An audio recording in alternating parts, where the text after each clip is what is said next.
샬롬, 말씀 읽어주는 김기훈 목사입니다. 오늘도 기대하는 마음과 사모하는 마음을 가지고 하나님의 말씀 함께 읽겠습니다. 룻기 2장 1절부터 13절까지의 말씀입니다.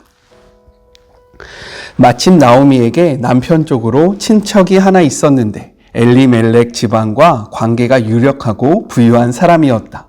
그의 이름은 보아스였다. 하루는 모압 여인 룻이 나오미에게 말했다. 일을 해야겠습니다. 나가서 추수하는 사람 중에 누군가가 저를 친절히 대해주면 그 사람을 뒤따라가며 곡식단 사이에서 이삭을 줍겠습니다. 나오미가 말했다. 그렇게 해라, 사랑하는 딸아. 그리하여 룻은 밭으로 나가 추수하는 사람들 뒤를 따라가며 이삭을 줍기 시작했다. 마침내 룻은 자신의 시아버지인 엘리멜렉의 친척 보아스 소유의 밭에 이르렀다. 얼마 후에 보아스가 베들레헴에서 왔다. 그는 추수하는 일꾼들에게 하나님께서 자네들과 함께 하시기를 비네 하고 인사했다. 그들도 하나님께서 주인님에게 복 주시기를 빕니다 하고 응답했다. 보아스가 농장 일꾼들을 맡은 젊은 종에게 물었다. 저 젊은 여인은 누구인가? 어디서 온 사람인가? 그 종이 말했다. 모압 땅에서 나오미와 함께 온 모압 여인입니다. 저 여인이 추수하는 사람들 뒤를 따라가며 곡식단 사이에서 이삭을 줍게 해주십시오 하고 승낙을 구했습니다. 이른 아침부터 지금까지 쉬지도 않고 여태 일하고 있습니다. 그러자 보아스가 룻에게 말했다. 내 딸이여, 들으시오. 이제부터는 다른 밭으로 이삭을 주우러 가지 말고 여기 이 밭에 있으시오. 내 밭에서 일하는 젊은 여인들 곁에 있으면서 그들이 어디서 추수하는지 잘 보고 그들을 따라가시오. 아무것도 걱정할 것 없소. 내가 내 종들에게 그대를 괴롭히지 말라고 지시해 두었소. 목마르거든 가서 종들이 길어온 물통에서 얼마든지 물을 마시도록 하시오. 룻은 무릎을 꿇고 얼굴을 땅에 대며 절했다.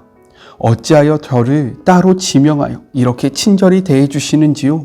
저는 한낱 이방 여자에 불과합니다. 보아스가 룻에게 대답했다. 그대에 관한 이야기를 내가 다 들었어. 그대의 시아버지가 돌아가신 뒤로 그대가 시어머니를 어떻게 대했으며 또 어떻게 그대의 부모와 그대가 태어난 땅을 떠나 낯선 사람들 틈에 살려고 왔는지도 들었소. 그대가 한 일에 대해 하나님께서 갚아주실 것이요. 그대가 하나님의 날개 아래 보호를 받고자 왔으니 그분께서 그대에게 후히 갚아주실 것이요. 룻이 말했다. 어르신, 저는 이런 은혜와 자비를 받을 자격이 없습니다. 당신은 제 마음에 감동을 주셨고 저를 한 가족처럼 대해주셨습니다. 제가 이곳 사람도 아닌데도 말입니다. 이것은 하나님의 말씀입니다. 어떻게 말씀 잘 함께 읽으셨나요?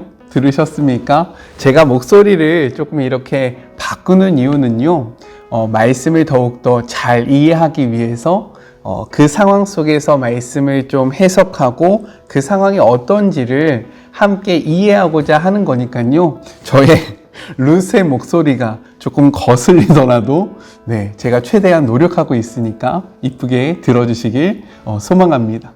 너무 이렇게 그러면요 어쩔 수 없지만 잘 들어주세요. 그냥 제가 민망해서 한번 해본 말이에요. 오늘 말씀은요, 내용상 세 부분으로 나눠서 생각해 볼 수 있습니다. 먼저 첫 번째, 1절부터 3절, 보아스에 대한 소개와 양식을 구하러 나갈 룻에 대해서 이야기를 하고 있어요. 우리 1절의 말씀을 같이 한번 읽어볼까요? 나오미의 남편 엘리멜렉의 친족으로 유력한 자가 있으니 그의 이름은 보아스더라 라고 기록되어 있습니다. 2장은요, 나오미의 남편의 친족 보아스를 소개하면서부터 시작이 되고 있어요. 여기서 친족은 잘 알고 있는 가까운 자라는 의미로서 특별히 기업, 물을, 의무를 가진 혈족 관계에 있는 사람을 나타내주고 있는 그러한 단어입니다. 유력한 자는요, 재산이 많은 사람, 현숙하거나 능력이 있는 사람을 뜻하는데요. 즉, 보아스를 유력한 자라고 칭하는 것은 그가 재물이 많을 뿐만 아니라 도덕적으로 존경을 받으며 그 지방에서 강력한 영향력을 행사하고 있는 사람이다라는 것을 분명하게 보여주고 있는 표현입니다. 우리 2절의 말씀도 같이 한번 읽어볼까요? 모압 여인 룻이 나오미에게 이르되 원하건대 내가 밭으로 가서 내가 누구에게 은혜를 입으면 그를 따라서 이삭을 죽겠나이다 하니 나오미가 그에게 이르되 내 따라 갈지어다 하매 라고 기록이 되어 있어요. 2절에서 룻을 무엇이라고 이야기합니까? 모압 여인으로 언급하고 있다라는 거예요. 이는 나오미의 백성을 자신의 백성으로, 나오미의 하나님을 자신의 하나님으로 고백을 했지만 나오미의 백성에게 룻은 여전히 이방인이었다라는 것을 보여주고 있는 그러한 표현입니다. 모세는 율법을 통해서요, 가난한 자의 생계를 보장하기 위해서 추수 후에 그 떨어진 이삭을 줍는 자들의 권리를 보장해 줄 것을 명령했어요. 우리 말씀을 통해서 한번 확인해 볼까요? 레위기 19장 9절의 말씀입니다. 너희가 너희의 땅에서 곡식을 거둘 때에 너는 밭, 모퉁이까지 다 거두지 말고 내 떨어진 이삭도 줍지 말며 라고 이야기했어요. 그리고 신명기 24장 19절을 보면요, 내가 밭에서 곡식을 벨 때에 그 한 뭇을 밭에 잊어버리거든 다시 가서 가져오지 말고 나그네와 고아와 가부를 위하여 남겨두라. 그리하면 내 하나님 여호와께서 내 손으로 하는 모든 일에 복을 내리시리라 라고 이야기합니다. 그러나 백성들은요, 이 규정을 무시하며 살았다라는 거예요. 따라서 당시 가난한 자들은 율법의 혜택을 받지 못했고요, 밭 주인의 냉대와 멸시를 받기 일쑤였습니다. 심지어 이삭 줍는 일을 금지당하기까지 했다라는 겁니다. 더군다나 지금 룻을 무엇이라고 이야기하냐면, 누구라고 칭하냐면 모압 여인이라고 이야기하잖아요. 그러나 그 당시 이스라엘과 모압의 관계는 매우 좋지 않았어요. 그렇기 때문에 이러한 배경을 우리가 생각해 볼 때 모압 여인 룻이 이삭을 줍는 것은요, 결코 쉽지 않았음을 우리가 발견할 수 있다라는 겁니다. 그러나 룻은요, 이방인으로서 당할지 모르는 온갖 어려움과 냉대를 감수하면서까지 나오미를 위해서 이삭을 죽기 위해 나간다라고 이야기를 하고 있는 거예요. 이렇듯 우리가요, 룻과 같이 믿음의 고백을 한다고 해서 하나님을 나의 하나님, 나는 당신의 백성입니다, 이렇게 믿음의 고백을 한다고 해서 우리의 당장의 삶의 어려움과 문제가 해결되지 않을 수 있다. 아니요, 여기에서 더 나아가 더 큰 어려움과 고통을 맞이할 수 있음을 우리는 기억해야 합니다. 우리가 하나님을 따르고요, 하나님을 믿고요, 하나님의 길로 나아갈 때 우리의 삶의 문이 열리고 형통해지는 것이 아니라 더욱 어려워질 수 있고요, 더욱 힘들어질 수 있다라는 거예요. 그러나 이 말씀을 통해서 우리는 어떠한 모습을 배워야 하냐? 룻과 같이 꿋꿋이 삶의 자리를 힘있게 살아가야 한다라는 거예요. 왜냐면요, 3절의 말씀입니다. 함께 읽겠습니다. 룻이 가서 베는 자를 따라 밭에서 이삭을 줍는데 우연히 엘리멜렉의 친족 보아스에게 속한 밭에 이르렀더라 라고 기록하고 있습니다. 어려움과 냉대를 감수하면서 이삭을 줍기 위해 나아가자 어떻게 됩니까? 우연히 엘리멜렉의 친족 보아스에게 속한 밭에 이르게 된다라는 거예요. 성경에서 이런 우연은요, 종종 하나님의 인도하심으로 우리는 생각할 수 있고요, 그것을 하나님의 인도하심이다라고 나타내고 있습니다.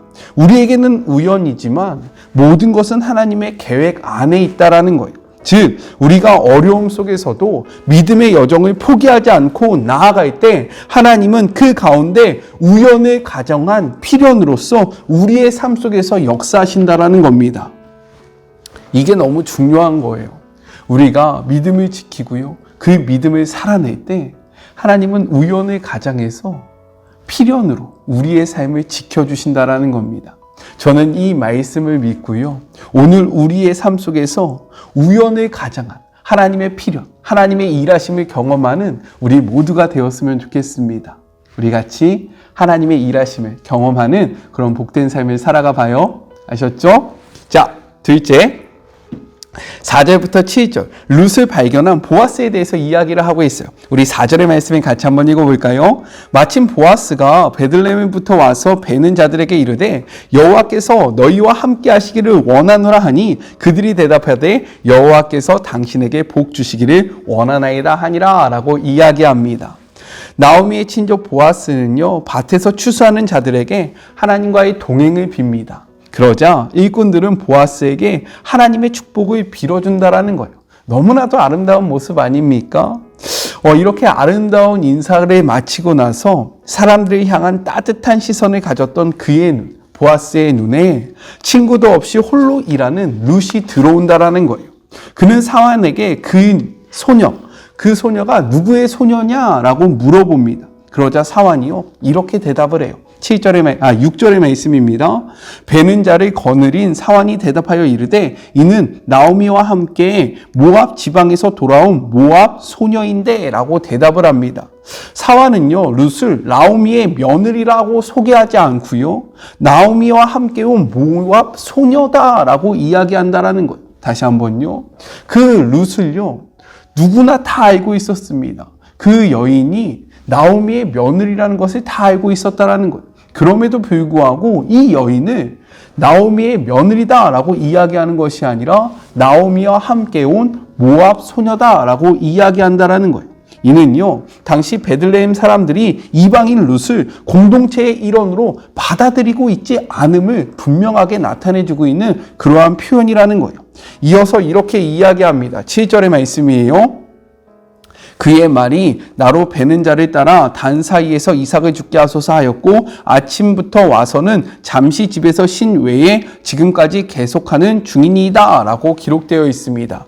여기서 보면요, 계속하는 중이니이다 라는 이러한 표현이 마치 계속 일을 하고 있는 것 같은 뉘앙스로 보여지나 원어적으로 이 표현을 보면요, 서 있다라는 뜻으로 주인에게 이삭을 줄 수 있는지 허락을 받기 위해서 끈질기게 서 있는 모습을 나타내주고 있다는 거예요. 즉 룻은요, 사람들의 수군거림이나 불쌍하게 여기는 시선에도 불구하고 언제 올지 모르는 밭 주인을 꿋꿋하게 기다리며 서 있었다라는 거예요. 이방인으로서 자신을 받아들이지 않는 그 공동체를 향해서 끈질기게 버티고 서 있었던 모습을 분명하게 보여주고 있는 것입니다. 이러할 때 하나님의 마음을 소유했던 보아스가 이방인으로 어려움과 냉대를 홀로 버티던 룻을 발견하게 되는 거예요. 우리의 삶의 자리가 이룰 수 있다라는 겁니다. 믿는 자로서 세상 속에서 어려움과 냉대 속에 서 있을 때가 있다라는 거예요. 우리가 룻과 같이 이러한 고통 가운데 정말로 계속해서 삶의 자리를 지킬 때가 있다라는 겁니다. 하나님은 그때요, 우리를 홀로 버려두지 않는다라는 사실을 이 말씀을 통해서 확인하기를 주님의 이름으로 축복합니다. 먼저는 하나님이 그 자리에 우리와 함께 하시고요, 그 다음으로는 하나님의 마음을 소유한 보아스와 같은 사람을 우리에게 보내주신다라는 거예요. 믿으십니까? 그리고 여기서 더 나아가 우리가 보아스와 같은 자가 되어야 한다라는 거예요. 하나님의 마음으로 우리 주변에 하나님의 도움이 필요한 자들, 정말로 하나님의 사랑이 필요한 자들이 누구인지 찾아보는 그러한 복된 삶이 되기를 주님의 이름으로 축복합니다. 오늘 하루, 아니요, 우리의 평생에 하나님의 마음으로요, 하나님이 허락하신 삶의 자리에서 누구를 도와야 할지, 누가 소외받고 있는지, 누가 아파하고 있는지를 돌아보는 저와 여러분이 되었으면 좋겠습니다. 우리 같이 해봐요. 마지막 셋째입니다. 8절부터 13절 룻과 보아스의 만남에 대해서 이야기를 하고 있어요. 우리 8절의 말씀 같이 읽겠습니다. 보아스가 룻에게 이르되 내 딸아 들으라, 이삭을 주르러 다른 밭으로 가지 말며 여기서 떠나지 말고 나의 소녀들과 함께 있으라 라고 이야기합니다. 룻에 대한 설명을 들은 보아스는요, 룻에게 내 딸아 라고 이야기하고 있어요. 이는요, 룻을 이방인으로 여기지 않고 친척의 일원으로, 돌봐야 하는 가족으로, 자신의 공동체 안으로 받아들이고 있다라는 의미가 담겨져 있는 겁니다. 여기서 더 나아가 9절은요, 이렇게 이야기해요. 함께 읽겠습니다. 그들이 베는 밭을 보고 그들을 따르라. 내가 그 소년들에게 명령하여 너를 건드리지 말라 하였느니라. 목이 마르거든 그릇에 가서 소년들이 길러온 것을 마실지니라 하는지라 라고 이야기합니다. 자신의 일꾼들에게 폭력을 행사하지 말도록 명령했다라는 거고요. 더 나아가서 일꾼들의 물을 마시도록 허락했다라고 이야기하는 거예요. 특별히 물을 언급한 이유는 무엇이냐? 팔레스타인 지방에서 물은요 매우 소중하고요. 그리고 물을 얻기는 매우 힘들었습니다. 그래서 일을 하러 갈 때는요 성읍 우물에서 하루 종일 먹을 물을 길러가야 했어요. 하지만 남의 밭에서 눈치를 보며 떨어진 이삭을 주어야 하는 룻에게 있어서요 이러한 물을 챙겨가지고 다니는 것은 불가능한 일이었다라는 겁니다. 그렇기 때문에 이러한 사정을 알았던 보아스는요 룻에게 필요한 실제적인 배려를 베풀었던 거예요. 성경은요 이렇게 이야기합니다. 야고보서 2장 16절의 말씀이에요. 함께 읽겠습니다. 너희 중에 누구든지 그에게 이르되 평안히 가라, 덥게 하라, 배부르게 하라 하며 그 몸에 쓸 것을 주지 아니하면 무슨 유익이 있으리요? 라고 이야기하고 있어요. 야, 너 춥냐? 야, 몸을 좀 따뜻하게 해. 야, 너 배고파? 야, 그럼 뭘 좀 먹어야지. 야, 너 힘들어? 야, 그러면 좀 쉬어야지. 그냥 이렇게 말을 하는 것은요, 아무런 의미가 없다라는 거예요. 그들의 필요를 채워주면서 이러한 이야기를 할 때 의미가 있고 이것이 유익하다라고 이야기하고 있는 겁니다. 여기서 더 나아가 이렇게 이야기합니다. 요한일서 3장 18절의 말씀입니다. 자녀들아, 우리가 말과 혀로만 사랑하지 말고 행함과 진실함으로 하자라고 이야기하고 있어요. 말과 혀로 사랑하는 것은 너무나도 쉬워요. 야, 나 너 사랑해. 야, 너 많이 힘들지? 야, 힘내. 내가 기도할게. 내가 함께 할게. 이렇게 이야기하는 건 너무나도 쉽다라는 거예요. 하지만 하나님이 우리에게 원하시는 사랑은요, 말과 혀로 하는 사랑이 아니라 행함과 진실함으로 하는 사랑이다 라고 이야기하고 있고, 보아스는요 실제로 룻의 필요를 채워주고 있다라는 것을 우리는 말씀을 통해서 확인해야 한다라는 겁니다. 사랑하는 주의 모든 자녀 여러분, 우리가 말과 혀로만 사랑하는 것이 아니라 실제적으로 도움이 필요한 자들에게 행함과 진실함으로 하나님의 사랑을 나타내는 주의 모든 자녀들이 되기를 간절히 소망하고 축복합니다. 그렇게 할 때에 우리의 말에 힘이 생기는 거고요. 우리가 그 사랑을 보여줄 때 많은 사람들에게 하나님의 제자다, 하나님의 사랑이다 라는 그러한 칭함을 받게 되는 거예요. 룻은 이러한 보아스의 배려에 왜 자신에게 은혜를 베푸냐고 물어봅니다. 그러자 보아스는요, 룻이 시어머니에게 베푼 행동과 고국과 부모를 떠나 이스라엘에게 온 것에 대한 소문을 들었고, 그렇기 때문에 하나님께서 룻에게 상 주시기를 원한다라고 이야기를 해요. 이러한 보아스의 말에 룻은 감격하고요, 자신을 위로해주며 기쁘게 했다라고 이야기를 하며 오늘의 말씀이 끝납니다. 성경은 이렇게 이야기하고 있어요. 시편 18편 24절의 말씀입니다. 그러므로 여호와께서 내 의를 따라 갚으시되 그의 목전에서 내 손이 깨끗한 만큼 내게 갚으셨도다 라고 이야기합니다. 또한 욥기 34장 11절은요 이렇게 이야기하고 있어요.